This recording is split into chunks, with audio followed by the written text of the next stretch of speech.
나피디, 장사를 하는데 사장님들이 하루에 몇 시간 정도 일해야 된다 생각해?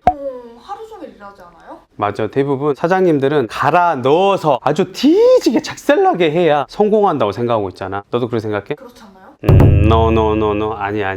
일을 죽어라 그렇게 꼭 해야 성공하는 게 아니라니까. 일을 오히려 적게 해야 성공할 수 있다고. 그래서 내가 오늘 24시간 중에 3시간, 4시간만 자고도 그렇게 죽어라 고생하면서 결국은 그런 힘든 시기를 버티고 그 시기 지나면서 얘가 이제 오토로 자기가 힘들지 않고, 아까 내가 말했잖아, 최대한 일 줄이면서 돈 버는 방법들이 있다니까. 근데 얘가 그거를 또 해냈더라고. 일을 적게 하면서도 매출이 나오는 매장으로 만들어냈잖아. 이 노하우를 배워보는 것 어때?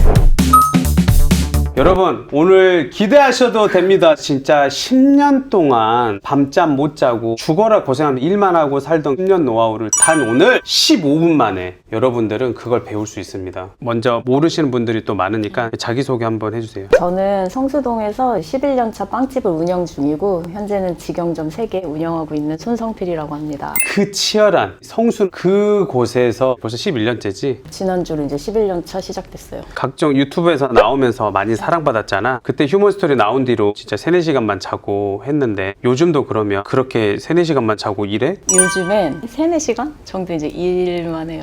아, 이제 거꾸로? 아. 예전엔 3시간 잤어요. 지금 하루에 3시간 정도 일하고 나머지는 이제 너무 궁금할 것 같아. 사람들이 지금 다들 3시간만 자고 일하던 사장이 어떻게 지금은 3시간, 4시간만 일하고 연매출 20억씩 하는지 궁금할 것 같아. 이야기 좀 해주라. 제가 지금은 소위 말하는 오토 매장으로 운영하고 있어요. 그래서 전반적인 생산이나 고객하고 접근하는 거는 팀원들이 다 해주고 저는 뒤에서 이제 약간 전략가처럼 전략 같은 걸 진두지 한다는 거잖아. 그거 이야기 좀 해주라. 너무 재밌을 것 같아. 제가 여기까지 오게 됐었던 거를 이제 3단계에 나눠서 설명을 한번 드려볼게요. 처음에는 성장기, 도약기, 성숙기 이렇게 3가지로 보통 저는 이제 나눴거든요. 이 나눈 거는 이제 나의 육체와 정신적인 일들이 얼마나 여기 매장에 기여를 하느냐 이거에 따라 좀 저는 나뉜다고 생각해요. 성장기에는 여기에 90% 일을 하고 있다. 그러면 사업 초반이죠. 그 시기가 근데 되게 중요해요. 자리 잡아야 되고 나와의 싸움, 나의 육체와 싸움, 정신적인 싸움에서 버티기예요. 90% 100% 일을 하던 게 줄어들어서 60% 50% 그렇지. 이런 식으로 점진적으로 줄고 그 다음에 이제 내가 성숙기가 될 때는 제가 하는 일이 크게 육체적인 거는 참여하지는 않는 것 같아요. 아까 성장기라고 얘기했잖아. 너 혼자서 네가 다 했다 그랬잖아. 네. 뭘 혼자서 어떻게 다 한 거야? 빵도 굽고 포장도 하고 계산도 하고 재료 준비도 하고 고생 너무 많이 했고, 중요한 거 그렇게 힘든 시기 성장기 때 혼자서 다 치고받고 할 때 그때 뭘 제일 중요시했어? 생존이 되게 중요했어요. 계속 이제 하루하루를 지키고 또 내일을 준비해야 되니까 나를 계속 버텨줘야지 되는 그런 게 항상 있었던 시기였어요. 이 시기를 나도 알고 있어. 나도 20년 외식업을 했기 때문에. 네. 어떻게 해서 매출을 올리는 전략이 있었어? 손님들이 찾아와 주셔서 빵이 한 5시 이렇게 되면 팔렸어요. 그러면 그냥 거기서 끝내지 않고 또 이제 좀 더 만들어요, 다음날은. 그러니까 계속 그러면서 손님이 원하는 거 오셨을 때 뭐 없어요? 뭐 찾으면 그것 빵 내가 해봐야 되겠다. 그러면 이제 또 시간을 쪼개서 또 그걸 이제 만들어요. 계속 소비자하고 네. 스킨십을 했구나. 네, 제가 어쨌든 생산을 하고 판매도 하고 모든 걸 다 하니까 손님의 피드백을 바로 들을 수 있고 그거를 제가 또 하는 편이에요. 해야지 하면 바로 해버려서 만들어서 딱 그 손님 오셨을 때 딱 드리면 반응 되게 좋고 반복이 되고 하다 보니까 손님이 원하는 게 뭔지도 알고 원했을 때 바로 내가 출시를 해줘야 그 다음 손님 또 올 수 있고. 성장기 때는 결국은 제품이 절대적으로 중요하네. 그 매장에 찾았을 때. 메뉴 개발도 꾸준히 해야 되고 그다음에 손님들이 원하는 게 뭔지도 파악을 해야 되고 그거에 맞게 또 실행도 해야 되고 실제로 내가 매장에 가서 얼마나 보고 얼마나 소통하느냐가 고객의 유입이 또 달라져요. 가설을 세우고 나의 가게에는 어떤 손님들이 많이 오는지 그 유형이 이제 분석이 되잖아요. 근데 그치. 저희 가게 같은 경우 예를 들면 아이 엄마들이 좀 많이 왔었어요.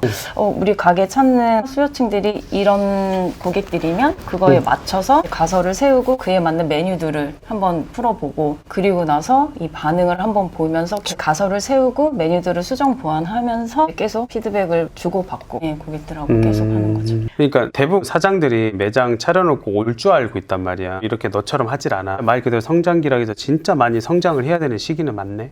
여기가 되게 중요해요. 여기에서 내가 버텼던 습관이나 여기에서 쌓았던 노하우들이 뒤에 가서 그냥 레벨업이 되는 거지 이게 없는데 갑자기 되진 않아요. 그러니까 초반에 손님이 좀 떨어지는 시기에도 사실 와요. 그때도 괜히 불안해요. 근데 이제 그때도 저희 같은 경우는 메뉴를 계속 만들어서 손님이 원하는 메뉴일 것 같은 거를 계속 시도해요. 장사 안 돼서 재료비가 아까워서 안 만드는 게 아니라 그냥 어떻게든 이 안에서 손님들이 원하는 게 있겠지 싶은 생각에 제품 개발 연구를 계속해요. 그러다 보면 손님들은 왔었을 때 하나라도 새로운 게 있으면 또 그거 구매하실 그러니까. 수도 있고 내실을 좀 다져 놓는 거죠. 너가 그러면서 매장이 이제 또 2개가 생기고 3개가 생기고 막 그랬잖아. 그러면서 어떻게 오토 매장을 할 생각을 했니? 제가 빵 만드는 것도 너무 좋아하고 손님하고 소통하는 것도 너무 좋은데 나이는 점점 드는데 몸이 너무 힘든 거예요. 아이. 빵을 먹을 때는 너무 부드럽고 달달하고 너무 좋잖아요. 근데 그 재료도 무겁고 난 이걸 언제까지 이걸 해야 되지? 나의 노동이 엄청 많이 들어가니까 나의 삶은 없고 그래서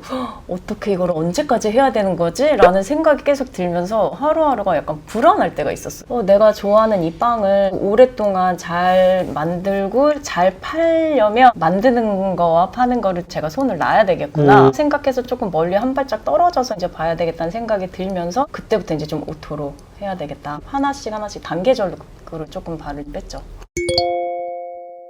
도약기잖아. 네. 도약기 때 가장 또 중요한 거 단계별 이야기 또 해주면 좋을 것 같아. 도약기 때는 이제 저 혼자 일하는 게 아니잖아요. 그때는 위임을 하는 시기인 것 같아요. 인력 관리는 저희 같은 경우는 직급 체계가 이렇게 있어요. 근데 이제 직급이라는 게 되게 이제 중요한 게 여러 팀이 모여서 그룹을 조화롭게 이루기 위해서 필요하더라고요. 그래서 저희는 부장부터 사원까지 다양한 직급 체계를 나뉘는데 그들이 가지고 있는 기술적인 부분을 이렇게 아랫사람한테 잘 가르쳐주고 그걸 위임을 하면서 누가 빠져도 전혀 이 빵을 만드는 거에 문제가 없게끔 돌아가는 이 기술적인 위임이 계속 순환이 되고 있는 거죠. 이게 가장 중요한 단계인 것 같아요. 시스템이 되게 중요한 시기예요. 시스템이 구축이 돼야 업무 순환이 되고 그러면서 업무가 막히는 게 없어야 원활하게 운영이 될 수 있는 거거든요. 예전에는 부장이 없었을 때는 사실 이렇게 팀원들 비슷한 직급끼리 있으니까 리드하는 사람은 없고 군중만 많아서 제품은 나오지만 퀄리티 같은 게 제가 좀 마음에 불편할 때가 있더라고요. 안심이 안 되다 보니까 이제 그 뒤부터 나의 사업 규모가 이 정도가 됐었을 때는 기술적인 부분을 보강해 줄 수 있는 분이 필요하다고 해서 부장급을 이제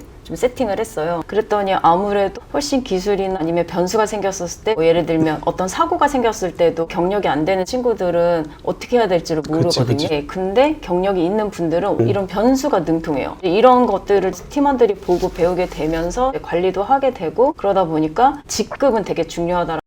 그래서 저희는 직급을 나눠서 계속 운영을 했었고 경험을 많이 안 해보신 분들은 모를 수도 있는데 나는 이거 너무 공감이 가거든. 생산자들이기 때문에 이 직급 체계가 상하 관계가 돼 있지 않으면 문제가 되더라고. 그래서 부장님이 헤드로 있는 이유를 난 알 것 같거든. 그래서 시스템을 하나씩 이제 잡아 나갔던 거구나.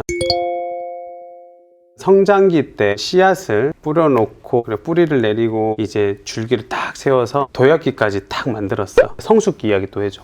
이때부터는 제가 지금까지 장사를 했으면 좀 사업으로 넘어가는 이야. 네, 우리의 회사에 필요한 것들을 문서화해서 이것들을 위임하는 게 굉장히 중요한 시기입니다. 한 장에 딱 내가 오늘 꼭 해야 하는 일들이나 아니면 규칙적으로 매일 해야 하는 일들을 말로만 하면 다 까먹고 문서를 딱 해서 그걸 보고 체크를 할 수 있게 하면서 그게 이제 나중에는 몸이 습득을 딱 해서 체득이 되게끔 만들 수 있게 문서화 작업을 하는 게 가장 중요해요. 그 문서라는 게 뭐뭐 있는 거야? 전체적으로 보는 매뉴얼도 있고 체크를 해야 되는 점검표라는 거 있고 본노엘만의 그런 매뉴얼이나 점검표를 분명히 만드는 시간이 오래 걸렸을 거고 어떤 시행착오들을 겪어 나갔어? 예전에는 간단하게 썼어요. 이렇게 해주세요. 저렇게 하기, 이렇게 하기 간단하게 썼는데 디테일한 것들이 좀 부족해서 이제는 딱 도표를 작성을 해서 거기에서 해야 되는 것들을 이제 핵심 기본적인 거를 다 추려서 딱 문서와 한 장에 딱. 나는 왜 그게 그렇게 갖고 싶지? 그래서 여러분, 성필 대표님이 10년 동안 좌충우돌 우여곡절 다 겪으면서 만든 점검표를 여러분들한테